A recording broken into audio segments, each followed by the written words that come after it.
The final battle in Godzilla x Kong, The New Empire, is, without a doubt, one of the most ridiculously entertaining monster fights ever put on film.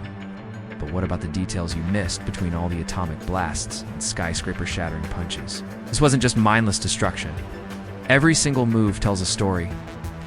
Today, we're breaking down the entire epic showdown in glorious 4K to uncover every hidden detail. From the slick fight choreography to the jaw-dropping visual effects, the main event doesn't even kick off on the surface. It starts in the bizarre, altered gravity environment of Hollow Earth, which completely changes the rules of a Titan fight. Skar King uses the weird physics to his advantage, flipping around like a murderous acrobat, while Kang tries to land a solid, earth-shattering punch. But Skar King is a dirty fighter. The moment he realizes he's outmatched in pure strength, he calls for his enslaved secret weapon, the ancient Titan, Shimo. The choreography here is brilliant, because it instantly becomes a brutal 2-on-1, forcing Kong to play defense. We see Shimo's ice breath in a real fight for the first time. It's nasty, immediately giving Kong's arm a severe case of frostbite. This is where the stakes become crystal clear. Kong cannot win this alone. It's only when Godzilla arrives with a helpful assist from Mothra to even the odds that the real war begins. With the fight spilling out into a tangled, floating brawl between the four Titans. Once the fight crashes onto the streets of Rio de Janeiro, you really feel the immense scale and power of these creatures. The action becomes way more grounded and savage. Almost immediately, Skar King rips the top off a building with his whip and hurls it at Kong, showing he's smart enough to use the environment as a weapon. From here, the fight has one clear goal: destroy the crystal Skar King is using to control Shimo, Godzilla, and Kong. Now working like a well-oiled, if reluctant, machine split their duties. Godzilla takes on the massive job of distracting Shimo, whose ice powers are threatening to flash freeze the entire city.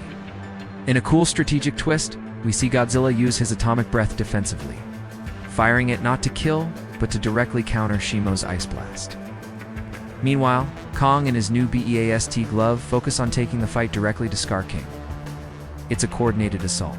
It's brought to life with visual effects so detailed you can see every single scale and every crumbling piece of concrete.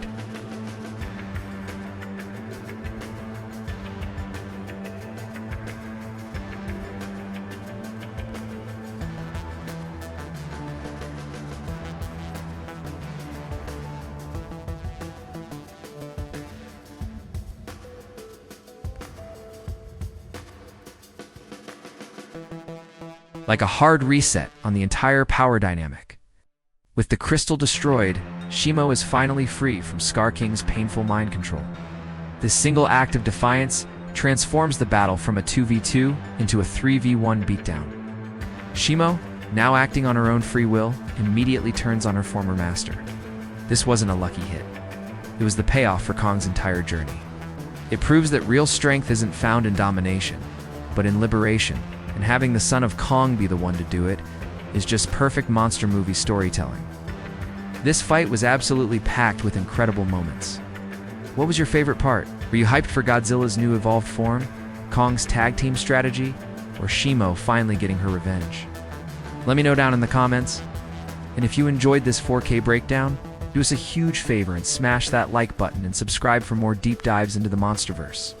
The ending is fast, brutal, and so satisfying.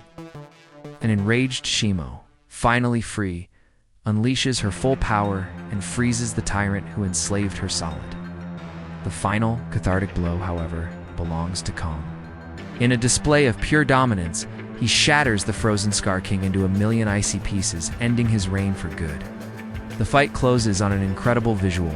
Godzilla, king of the monsters, unleashes his atomic breath, not as a weapon, but to undo the damage, melting the ice that threatens Rio, and literally clearing the air.